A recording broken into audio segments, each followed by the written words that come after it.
ఒక భక్తుడు క్రీస్తు ప్రేమను గురించి అమర ప్రేమని, ఆ ప్రేమని, ఈ ప్రేమని, మధుర ప్రేమని ఎందరో రాశారు.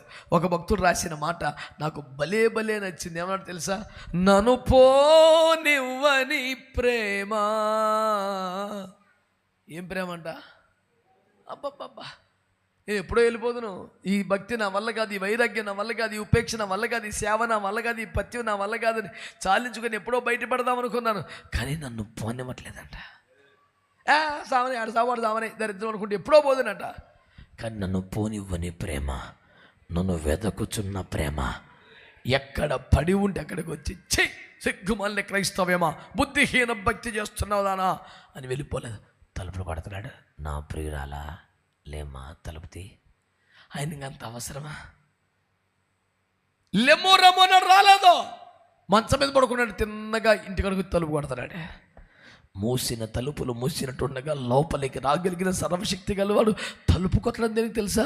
ఇంకా నీకు విలువిస్తున్నాడు, ఇంకా నీకు గౌరవిస్తున్నాడు.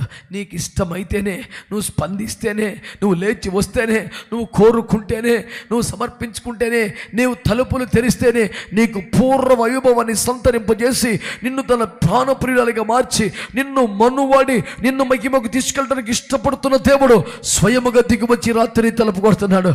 ఇంకా నిద్రేనా? ఇంకా సుఖమేనా? ఇంకా వ్యాపారమేనా? ఇంకా ధనమేనా? ఇంకా రాజకీయమేనా? నేరుగా వచ్చి నీ తలుపు కొడుతున్న ప్రియుని స్వరం నీకు వినబడలేదా?